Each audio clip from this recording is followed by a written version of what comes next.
Good morning students, how are you? Fine, very well. चलिए बेटा, कल हम लोगों ने चैप्टर 13 स्टार्ट किया था, मार्केट इक्विलिब्रियम। फर्स्टली हम लोगों ने मार्केट इक्विलिब्रियम का मीनिंग समझा था।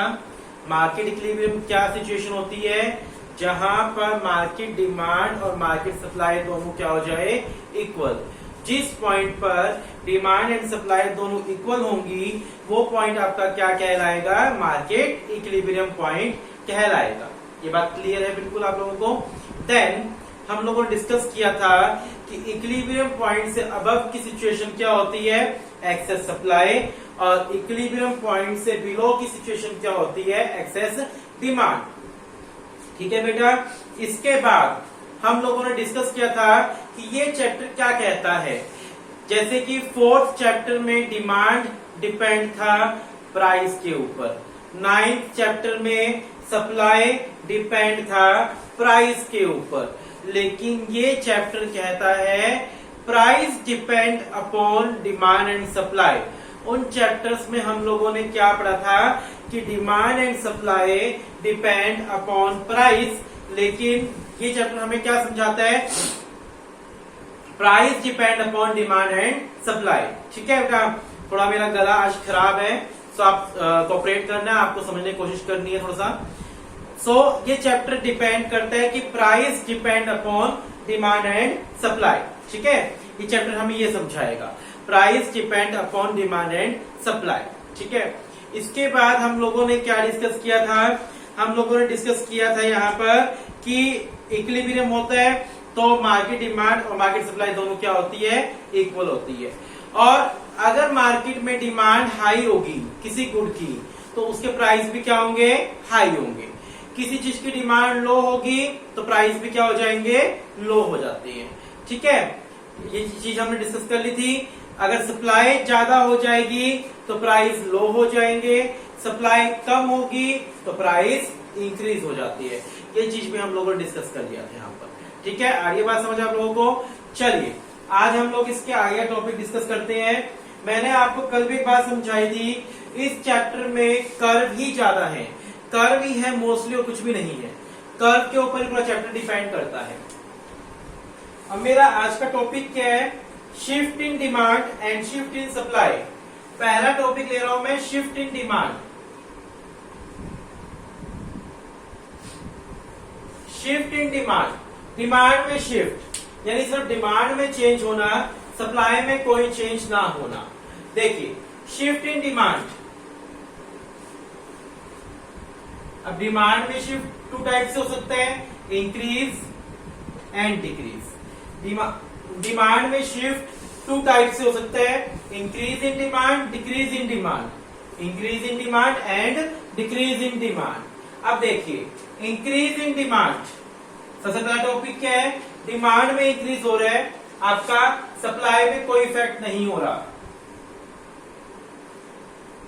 सबसे पहले आपको टॉपिक्स में क्या बनानी है, कर्व बनानी है।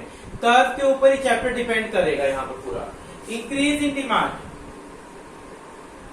यह आपकी डिमांड कर्व, यह आपकी सप्लाई कर्व, यह आपका इक्विलिब्रियम पॉइंट। सबसे पहले आपको यहां तक ये काम करना है। ठीक है, डिमांड बनानी है, सप्लाई बनाना है और इनका इक्विलिब्रियम पॉइंट बनाना है। सबसे पहले आपको ये काम करना है। इसके बाद देखिए, अब मेरा टॉपिक क्या है, डिमांड इंक्रीज हो रही है। डिमांड क्या हो रही है, इंक्रीज। डिमांड इंक्रीज ऊपर की तरफ होगी या नीचे की तरफ, टेल मी, ऊपर की तरफ। वेरी गुड, डिमांड इंक्रीज होगी ऊपर की तरफ। मैं सिर्फ डिमांड इंक्रीज कर रहा हूं, सप्लाई को कोई चेंज नहीं कर रहा। डिमांड इंक्रीज कर दी मैंने, इसको नाम दे देंगे D1 D1। जो नई डिमांड आपने लाइन खींची है उसको क्या नाम दे दोगे, D1 D1। अब देखो नई डिमांड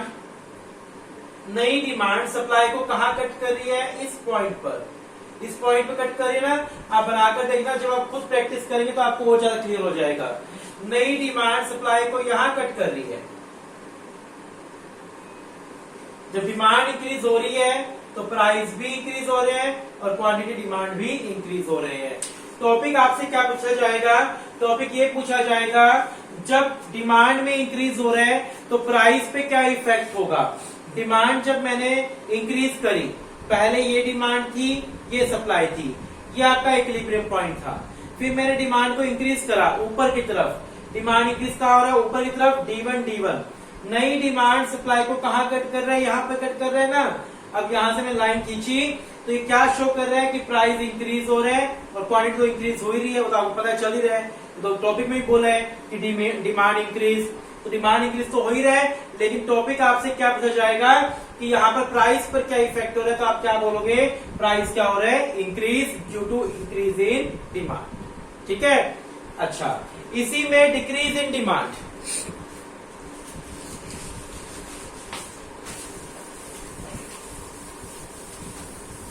इसी में decrease in demand,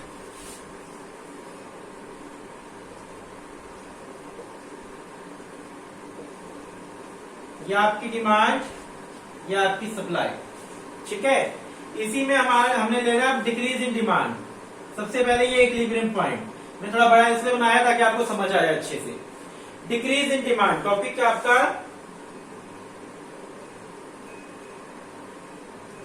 decrease in demand. ठीक है, टॉपिक आपका क्या है, डिक्रीज इन डिमांड का टॉपिक है। डिमांड डिक्रीज नीचे की तरफ होगी, मैंने डिमांड को डिक्रीज कर दिया और नाम क्या दे दिया, D1। नई डिमांड सप्लाई को कहां कट कर रहा है, इस पॉइंट पर। नई डिमांड सप्लाई कर्व को कहां कट कर रही है, इस पॉइंट पर कट कर रही है ना। देखो ध्यान से, ये आपकी सप्लाई कर्व थी, सप्लाई में कोई चेंज नहीं हो रहा। नई डिमांड सप्लाई को यहां कट कर रही है, यहां से लाइन खींचो। पहले प्राइस ये था, अब प्राइस ये आ गया, प्राइस डिक्रीज हुआ और डिमांड भी डिक्रीज। डिमांड डिक्रीज तो आपका क्वेश्चन कह ही रहा है कि डिमांड डिक्रीज हो गई, लेकिन आपसे पूछा क्या जाएगा, डिमांड डिक्रीज होने से प्राइस पर क्या इफेक्ट हो रहा है, तो डिमांड डिक्रीज होने से प्राइस भी क्या होता है, डिक्रीज। और जरा सोच के देखो, कल भी हम लोगों ने बात पढ़ी थी, प्राइस इंक्रीज होने से, प्राइस इंक्रीज होने से क्या होता है, सॉरी, डिमांड इंक्रीज होने से प्राइस इंक्रीज होता है, डिमांड डिक्रीज होने से प्राइस डिक्रीज होता है। ठीक है, यही हमारे टॉपिक ने बोला था और यही हम लोगों ने यहाँ पर किया। ठीक है, गॉट इट, समझ गए। बनाकर देखिए 1 मिनट फटाफट दोनों कर साथ साथ बनाकर देखना, इंक्रीज इन डिमांड और डिक्रीज इन डिमांड। ठीक है बेटा, समझ आ गया, बनाकर देख लिया।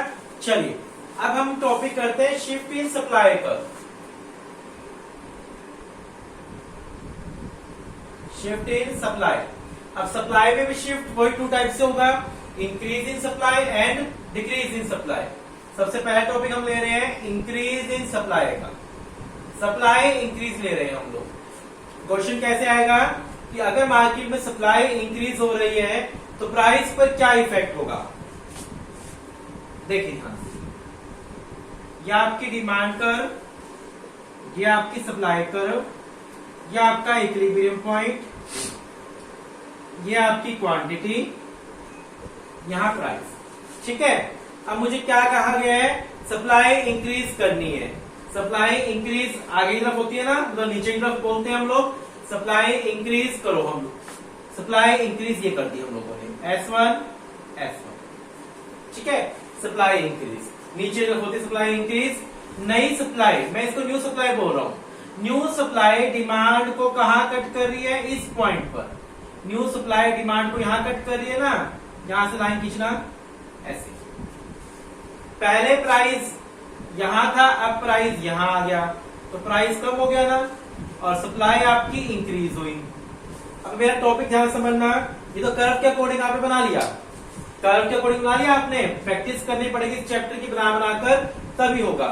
ये आपकी डिमांड थी, ये आपकी सप्लाई थी, ये आपका इक्विलिब्रियम पॉइंट था। ठीक है, अब इसमें टॉपिक में मुझे क्या कहा, सप्लाई इंक्रीज हो गई। सप्लाई इंक्रीज नीचे की तरफ होती है, मैंने सप्लाई इंक्रीज करी, यहां मैंने सप्लाई इंक्रीज कर दी, तो सप्लाई इंक्रीज करी तो नई सप्लाई डिमांड को कहां कट कर रही है, इस पॉइंट पे कट कर रही है, यहां कट कर रही है। तो हमारा लॉजिक क्या बना, हमारा टॉपिक क्या बना कि प्राइस डिक्रीज हो गई। और ये थोड़ा दिमाग से सोचना, जब मार्केट में सप्लाई इंक्रीज हो रही है, डिमांड पे कोई असर नहीं पड़ रहा, डिमांड उतनी की उतनी पड़ी है, आपकी सप्लाई इंक्रीज हो रही है मार्केट के अंदर, तो उसका रिजल्ट क्या होगा, प्राइस क्या होंगे, डिक्रीज होंगे ना।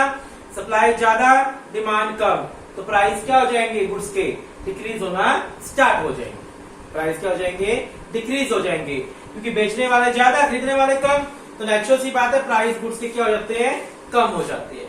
इसी तरीके से आप किसका बना लोगे, डिक्रीज इन सप्लाई का बना के देखना, वो आप खुद बनाओगे। जब आप डिक्रीज इन सप्लाई का बनाओगे तो आप क्या देखोगे, सप्लाई कम हो रही है यानी बेचने वाले कम खरीदने वाले ज्यादा, तो प्राइस क्या हो रहा होगा, वहां पर इंक्रीज हो रहा होगा, आपका प्राइस इंक्रीज हो रहा होगा वहां पर। इन दैट केस बना लोगे ना आप डिक्रीज इन सप्लाई का तो खुद, ठीक है। चलिए आगे हमारा टॉपिक क्या है,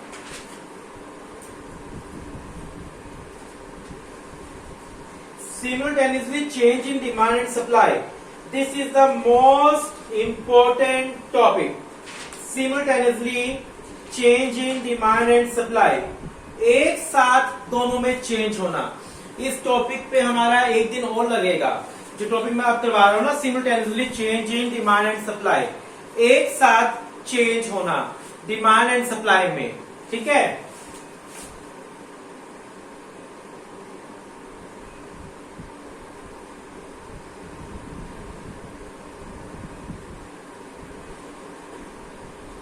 simultaneously change in demand and supply, इकट्ठा, इसको आप टुगेदर भी सकते हैं समझने के लिए। टुगेदर एक साथ चेंज होना डिमांड एंड सप्लाई के अंदर, together change in demand and supply, दोनों में एक साथ चेंज, ठीक है। दोनों में एक साथ चेंज का मतलब क्या है, एक साथ इंक्रीज एक साथ डिक्रीज, हमने 2 पार्ट्स में डिवाइड कर दिया, एक साथ दोनों इंक्रीज हो रहे हैं, एक साथ दोनों डिक्रीज हो रही है। अब इनके अंदर 3 कंसेप्ट बनेंगे, इंक्रीज के भी 3 कंसेप्ट और डिक्रीज के भी 3 कंसेप्ट, तो यहाँ पर टोटल हमारे 6 कंसेप्ट हो जाएंगे, और इनमें से ही पेपर में आने के 99% चांस यहाँ पर रहते हैं। सिमुलटेनियसली एक साथ इंक्रीज होना दोनों, और एक साथ दोनों क्या होना, डिक्रीज होना। पहले हम लोग इंक्रीज का टॉपिक ले रहे हैं कि दोनों एक साथ क्या हो रहे हैं, इंक्रीज, सिमुलटेनियसली इंक्रीज। सिमुलटेनियसली इंक्रीज में 3 केस बनेंगे। 3 केस क्या, डिमांड इंक्रीज,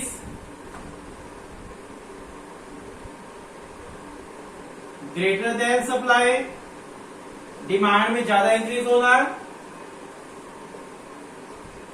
या फिर क्या हो सकता है, supply increase greater then demand, और थर्ड क्या हो सकता है,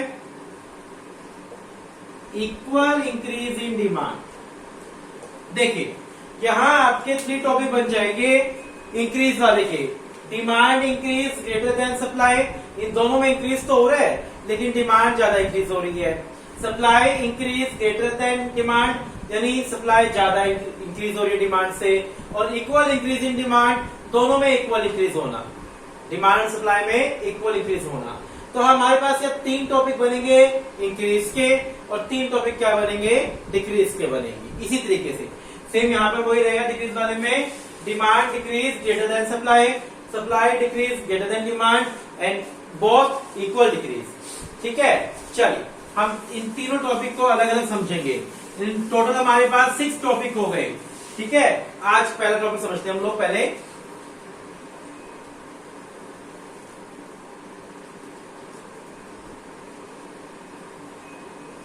यहां तक तो आपको हर कर्व के अंदर बनाना है, यहां तक का काम तो हर कर्व में करना है, ठीक है। अब पहला टॉपिक मेरा क्या है, डिमांड में ज्यादा इंक्रीज, सप्लाई में कम इंक्रीज। डिमांड को ज्यादा इंक्रीज कर दिया मैंने, डिमांड इंक्रीज कहां पर होती है, ऊपर की तरफ, राइट की तरफ। सप्लाई इंक्रीज, सप्लाई इंक्रीज में थोड़ा कर दिया, S1 S1। डिमांड को ज्यादा इंक्रीज कर दिया, सप्लाई को कम इंक्रीज करा मैंने, ठीक है ना। डिमांड इंक्रीज ऊपर की तरफ होती है, सप्लाई इंक्रीज नीचे की तरफ। नई डिमांड नई सप्लाई को कहां कट कर रहे हैं, इस पॉइंट पर कट कर रहे हैं। नई डिमांड नई सप्लाई को कहां कट कर रहे हैं, यहां पर। क्वांटिटी तो दोनों की इंक्रीज ही हो रही है, डिमांड की भी सप्लाई की भी, क्वांटिटी तो दोनों की इंक्रीज है ना, यहाँ पर डिमांड की भी सप्लाई की, मैंने भी यहाँ पर ये कर दिया, क्वांटिटी दोनों की इंक्रीज कर दी। ठीक है, प्राइस पर क्या इफेक्ट पड़ा, प्राइस इंक्रीज हो जाते हैं। जब डिमांड ज्यादा हो सप्लाई से तो क्या हो जाएंगे, प्राइस इंक्रीज हो जाते हैं। देखिए प्रैक्टिकल यहां समझना, डिमांड भी 10, सप्लाई भी 10। ठीक है, मान के चलो डिमांड भी 10, सप्लाई भी 10। अब डिमांड इंक्रीज हो गया 15, सप्लाई इंक्रीज हुई 12। डिमांड करने वाले ज्यादा, सप्लाई करने वाले कम। डिमांड में ज्यादा इंक्रीज हुआ, सप्लाई में कम इंक्रीज हुआ, तो उसका रिजल्ट क्या होगा, जब खरीदने वाले ज्यादा होते हैं और बेचने वाले कम होते हैं तो क्या रिजल्ट होता है, प्राइस इंक्रीज होना स्टार्ट होते हैं। जब डिमांड ज्यादा हो और सप्लाई कम हो तो प्राइस क्या होते हैं, इंक्रीज। प्राइस हमारे इंक्रीज हो रहे हैं, ये हमारा कर्व भी बोल रहा है और ये हमारा दिमाग भी बोल रहा है कि ऐसा होता है। तो प्रैक्टिकली मैंने आपको यहाँ पर समझा दिया कि डिमांड ज्यादा इंक्रीज, मांगने वाले 15, बेचने वाले 12, तो प्राइस ऑटोमेटिकली क्या हो जाएंगे, उसके इंक्रीज हो जाएंगे। ठीक है, बनाकर देखिए इस चीज को।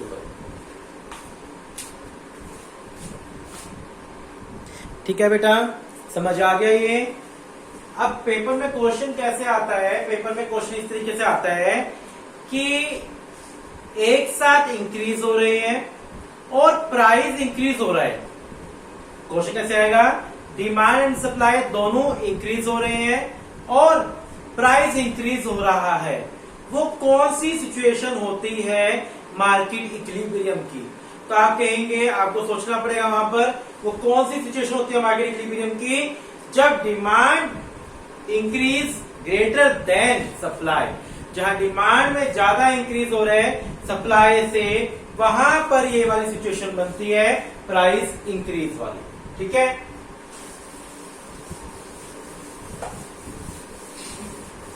अब आपका नेक्स्ट क्या था, सप्लाई में ज्यादा इंक्रीज, सप्लाई में ज्यादा इंक्रीज।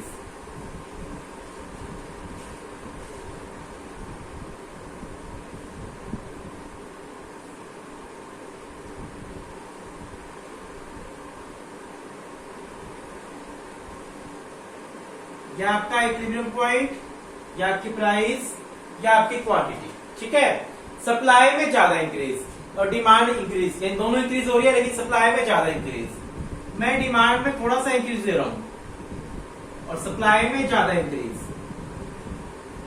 ठीक है ना, सप्लाई में मैंने ज्यादा इंक्रीज लिया, डिमांड में थोड़ा सा इंक्रीज लिया। अब नई डिमांड नई सप्लाई को कहां कट कर रही है, यहां पर। नई डिमांड नई सप्लाई को कहां कट कर रही है, इस पॉइंट पर।